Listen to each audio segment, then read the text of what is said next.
ఈ మధ్య సినీ ఇండస్ట్రీలోని నటులు చాలా మంది అత్యాచారం కేసులంటూ స్కామ్ కేసులని ఇలా ఏదో ఒక దాంట్లో ఇరుక్కుంటున్నారు. మొన్నటి వరకు బాలీవుడ్ నటుడు ఆజాద్ ఖాన్ ఓ అమ్మాయిని రేప్ చేశాడంటూ వార్తలు వినిపించాయి. ఆయన ప్రస్తుతం పరారీలో ఉన్నట్లు తెలుస్తుంది. ఇక ఇదే కాదు, అటు డ్రగ్స్ కేసులో కూడా కొందరు నటులు ఇరుక్కుంటున్నారు.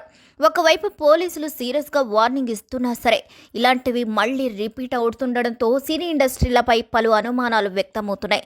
నటులు ఇలా చేస్తున్నా సరే ఇండస్ట్రీ మాత్రం మౌనంగా భరిస్తుంది అంటూ సామాన్య ప్రజలు ప్రశ్నలు కురిపిస్తున్నారు. అయినా కానీ ఇలాంటి కేసులు మళ్లీ రిపీట్ అవుతూనే ఉన్నాయి. మరో మలయాళ నటుడిపై అత్యాచార కేసు నమోదైంది. ఇంతకీ ఆయన ఎవరో ఒక్కసారి తెలుసుకుందాం. సినిమాల్లో నటిస్తున్న కొందరు నటులు అమ్మాయిలకు దగ్గరవడం కోసం సినిమాల్లో అవకాశాలు ఇప్పిస్తామంటూ నమ్మబలికి వారిని శారీరకంగా వాడుకొని ఆ తర్వాత నీకు నాకు సంబంధం లేదు అంటూ వదిలేస్తున్నారంటూ గత కొద్ది కాలంగా వార్తలు వినిపిస్తూనే ఉన్నాయి. యూట్యూబ్ స్టార్ నుంచి సినిమాల్లోకి పెద్ద స్టార్స్ వరకు ఇలాంటి ఆరోపణలు ఎదుర్కొంటూనే ఉన్నారు. ఇలాంటి వాటిలో తప్పు ఎవరిది అని చెప్పడం కష్టమే. చివరికి మాత్రం ఒకరు తప్పును మోయాల్సి వస్తుంది.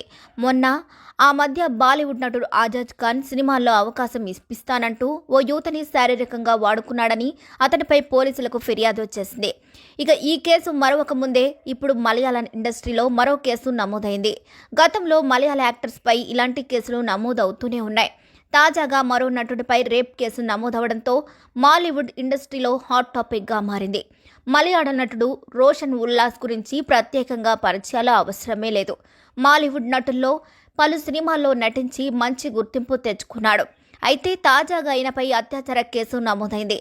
ఓ యువతని సినిమాల్లో అవకాశాలు ఇప్పిస్తాను అని త్వరలోనే పెళ్లి చేసుకుందామని నమ్మించి తనపై అనేకసార్లు అత్యాచారం చేశాడని త్రిశూర్కు చెందిన ఓ యువతి పోలీసులకు ఫిర్యాదు చేసింది.